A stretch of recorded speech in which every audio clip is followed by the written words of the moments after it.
கரூரில் கடந்த செப்டம்பர் 27ஆம் தேதி நடைபெற்ற தவேகா தலைவர் விஜயின் பிரச்சாரக் கூட்டம் நாடு முழுவதும் அதிர்ச்சியை ஏற்படுத்திய ஒரு சம்பவமாக மாறியது. அந்த கூட்ட நெரிசலில் சிக்கி 41 பேர் உயிரிழந்த சம்பவம் தொடர்பாக சுப்ரீம் கோர்ட்டின் மேற்பார்வையில் சிபிஐ விசாரணை நடைபெற்று வருகிறது. இந்த வழக்கில் கரூரில் தவேகா நிர்வாகிகள் மற்றும் பொதுமக்களிடம் சிபிஐ அதிகாரிகள் ஏற்கனவே விசாரணை நடத்தினர்.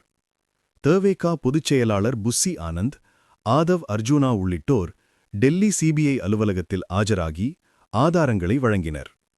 இந்த நிலையில் தவேகா தலைவர் விஜய்க்கு சிபிஐ சம்மன் அனுப்பப்பட்டுள்ளது. வரும் 12ஆம் தேதி, அதாவது நாளை, டெல்லி சிபிஐ அலுவலகத்தில் ஆஜராகுமாறு உத்தரவு பிறப்பிக்கப்பட்டுள்ளது. இதனைத் தொடர்ந்து நாளை காலை சென்னையிலிருந்து தனி விமானம் மூலம் விஜய் டெல்லி செல்கிறார். டெல்லி லோதி எஸ்டேட் பகுதியில் உள்ள சிபிஐ அலுவலகத்தில் விஜயிடம் தீவிர விசாரணை நடத்தப்படலாம் என்றும் 3 நாட்கள் வரை விசாரணை நீடிக்கலாம் என்றும் தகவல்கள் வெளியாகியுள்ளன. இந்த பரபரப்பான சூழலில் விஜய்க்கு பாதுகாப்பு வழங்கக் கோரி தவேகா சார்பில் டெல்லி காவல்துறைக்கு மின்னஞ்சல் அனுப்பப்பட்டுள்ளது. தேசிய அரசியல் அரங்கில் பெரும் கவனத்தை ஈர்த்துள்ள நிலையில் தவேகா தலைவர் விஜயின் டெல்லி பயணம் மிகுந்த பரபரப்பை ஏற்படுத்தியுள்ளது.